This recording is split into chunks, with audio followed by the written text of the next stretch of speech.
আজকে আমি আপনাদেরকে কোতোয়ালি থানা এলাকায় সংগঠিত একটি লোমহর্ষক বা চাঞ্চল্যকর হত্যা মামলা সম্পর্কে ব্রিফিং করব।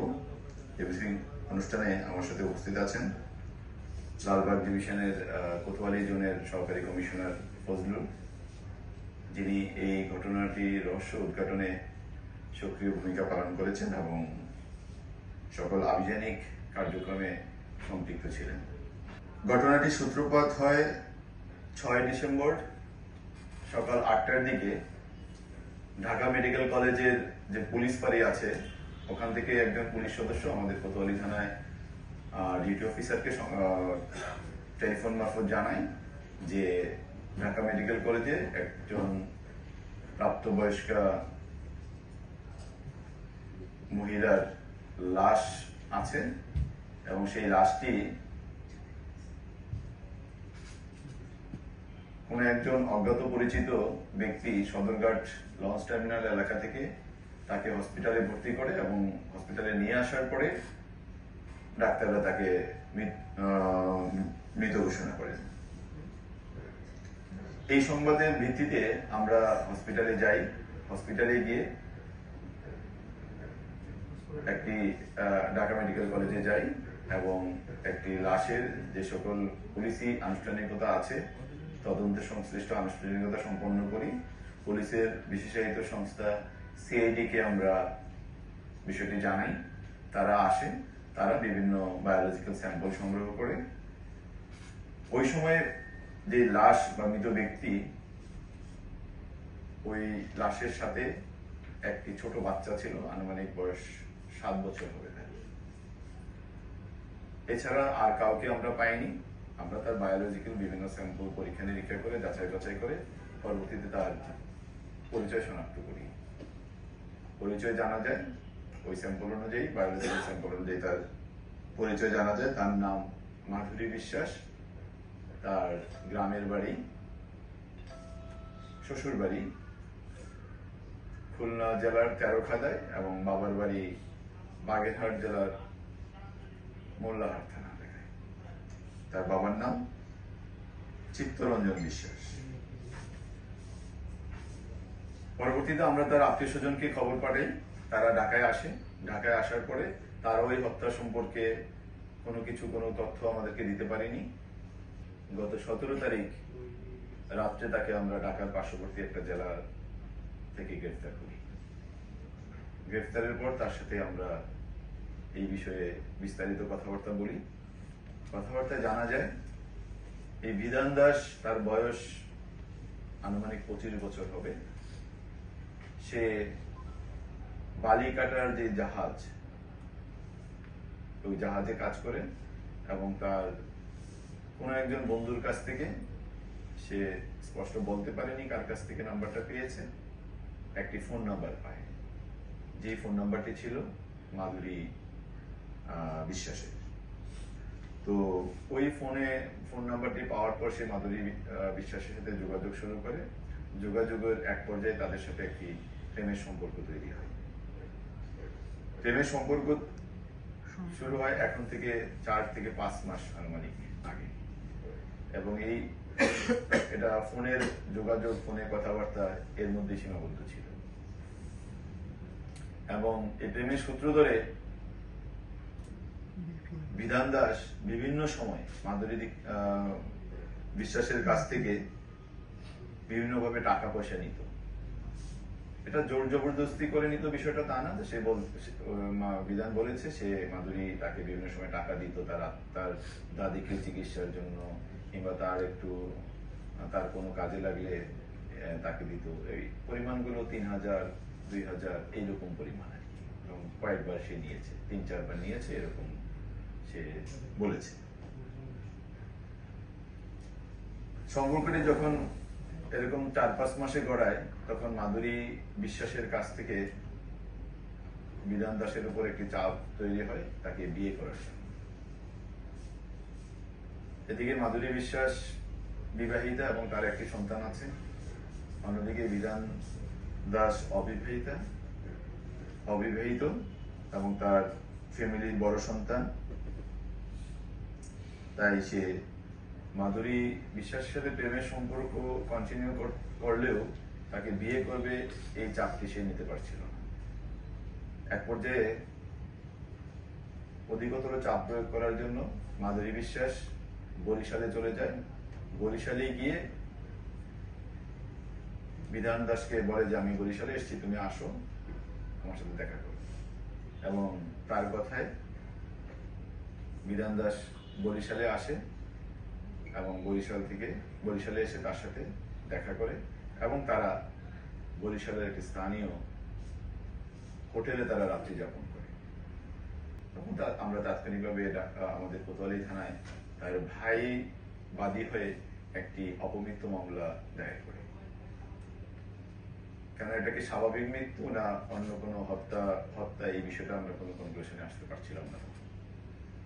যাই হোক, তবে আমাদের মধ্যে একটা সন্দেহ ছিল, একটা মানুষকে অজ্ঞাত কোনো ব্যক্তি কেন হসপিটালে নিয়ে আসলো, কোথেকে নিয়ে আসলো, বলা হচ্ছে সদরঘাট থেকে নিয়ে এসছে, এটাই সত্য কিনা। যে পুলিশই আমাদের যে একটা মন, সেই মনে আমাদের একটা দ্বিধা ছিল। পরবর্তীতে আমরা এই বিষয়টা তদন্ত শুরু করি এবং জানা যায় এই মাধুরী বিশ্বাস তার শ্বশুরবাড়ি যে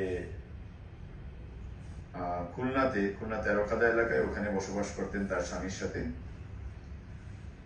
তার স্বামী পিঙ্কু মজুমদার সাথে এখন থেকে প্রায় 8 থেকে 9 বছর আগে তাদের বিয়ে হয়। তাদের একটি বাচ্চা 7 বছর বয়স্ক, মেয়ে বাচ্চা, যার নাম শ্রেষ্ঠা। তো ওখানে বসবাস করছিল। এর পরবর্তীতে আমরা যখন এই অপমৃত্যু মামলাটি তদন্ত শুরু করি, আমরা বিভিন্ন দিক যাচাই বাছাই করছিলাম। যে তার পরিবারের সাথে কথা বলে জানা যায় সে 28 তারিখ রাতে, 28 তারিখ দিনের 28 তারিখ সকালবেলা খুলনা থেকে শ্বশুর বাড়ি থেকে বের হয় বাবার বাড়ি বাগেরহাট যাবে এই উদ্দেশ্যে। কিন্তু এর মধ্যে সে আর তার বাবার বাড়ি যায়নি। তখন তারা তাকে খোঁজাখুঁজি করে, তারা কোনো সন্ধান পায়নি। তার যে রেগুলার ফোন নাম্বারটি ছিল, ওই ফোন নাম্বারটিও বন্ধ ছিল। এতে করে তারাও বিচলিত হয়ে পড়ে। আমরা পরবর্তীতে যখন তার বিষয়ে আরো খোঁজখবর নিতে থাকি, যাচাই বাছাই করতে থাকি, তার ব্যবহৃত ফোন বা অন্যান্য ডিভাইস ছিল, ওগুলোকে আমরা আমাদের তদন্তের আওতায় নিয়ে আসি। তখন দেখা যায় সে খুলনা থেকে যে বাগেরহাটের উদ্দেশ্যে রওনা দিয়েছিল, সে বাগেরহাট না গিয়ে সে বরিশাল চলে যায়। তখন এটা আমাদের মনে আরো সন্দেহ জেগে, সে বরিশাল কেন গেল। পরবর্তীতে আমরা তার বিভিন্ন অনুসন্ধানের মাধ্যমে একটা লোকের সন্ধান পাই, যার বাড়ি পটুয়াখালী এলাকায়, এবং তার নাম হলো বিধান দাস, পিতা নিত্যরঞ্জন দাস। পটুয়াখালী 10 মিনা থানা এলাকায় তার বসবাস, ওখানে তার স্থায়ী ঠিকানা। তখন মাধুরী বিশ্বাস নিজেও খায় এবং তার মেয়েকেও ওই পানিটি পান করায়, কীটনাশক মিশ্রিত পানিটি। বিধান দাসের কথা মতে এই ঔষধ খাওয়ার পর তাদের মধ্যে কিছু শারীরিক প্রতিক্রিয়া শুরু হয়। তারা লঞ্চে একাধিকবার বমি করে এবং কিছুটা অসুস্থ হয়ে পড়ে। এবং এই অবস্থায় তারা ভোর 5টার দিকে সদরঘাটে আসে এবং সদরঘাটের লঞ্চ থেকে তারা একসাথে নেমে ঘাটে অবস্থান করে এবং তাদের জন্য খাবার এবং ঔষধ এই জাতীয় কিছু আনবে কথা বলে বিধান দাস ওখান থেকে চলে যায়। এবং আমরা ধারণা করছি যে ওই চলে যাওয়ার পরই সে এখানে অসুস্থ হয়ে পড়ে। অসুস্থ হয়ে পড়লে কেউ একজন তাকে হসপিটালে নিয়ে যায়। আমাদের অনুসন্ধানে ওই বিষয়টিও আমরা চেষ্টা করছি খুঁজে বের করার, যে কে তাকে হসপিটালে নিয়ে গিয়েছিল, ওটাও আমরা বের করার চেষ্টা করছি। এবং ওই দিনই রাতের কোনো একটা সময়ে মাধুরী বিশ্বাস হসপিটালে মারা যায় এবং পরদিন তো আমরা সংবাদ পেয়েছি, এটা আমি বললাম, যার ফলশ্রুতিতে মামলা হয়েছে পরবর্তীতে। এবং গত 14 তারিখে এর মধ্যে যে তার মেয়ে শ্রেষ্ঠা এবং তার লাশ তার আত্মীয় স্বজন এসে শনাক্ত করে তাকে নিয়ে যায়, নিয়ে তাকে তার বাবার বাড়ি এলাকায় দাফন করে। এবং 14 তারিখে আমরা সংবাদ পাই তার আত্মীয়র মাধ্যমে যে তার যে মেয়ে শ্রেষ্ঠা 7 বছর বয়সী, সেও গোপালগঞ্জ মেডিকেল কলেজ হসপিটালে চিকিৎসাধীন অবস্থায় মারা যায়। এবং যখন আমরা এই বিষয়টি জানতে পারি এবং জেনে আমরা তার পরবর্তীতে বিধান দাসকে গ্রেফতার করি, এবং বিধান দাস, আমি এতক্ষণ যা বললাম আসলে এটা বিধান দাসেরই জবানবন্দি। তো এই প্রেক্ষিতে আমাদের কোতোয়ালি থানায় একটি নিয়মিত মামলা রুজু হয়েছে এবং আমরা এই হত্যা মামলা রুজু হয়েছে এবং হত্যা মামলাটি আমরা এখন তদন্ত করছি। এবং বিধান দাস এই মুহূর্তে জেলহাজতে আছে। আমাদের পক্ষ থেকে এই বিষয়ে হ্যাঁ, দুজনকে, মা মেয়ে দুজনকে টার্মিনাল থেকে নিয়ে গিয়েছিল। তাহলে হাসপাতাল কর্তৃপক্ষ কিভাবে একজন অসুস্থ 7 বছরের মেয়েকে তাদের সাথে যেতে দিলেন, এই বিষয়ে আপনারা হাসপাতাল কর্তৃপক্ষ না, এটা আমরা তখন তার যে অসুস্থতার যে ধরনটা ছিল, আত্মীয় স্বজন তাকে এক ধরনের ইয়ে করে নিয়ে গিয়েছে তাদেরকে, এটা আমরা যতটা জানতে পেরেছি। আরেকটা বিষয় হলো যে বলছেন মেয়ের মা সহ একই এসেছিল, শারীরিক সম্পর্ক হয়েছে।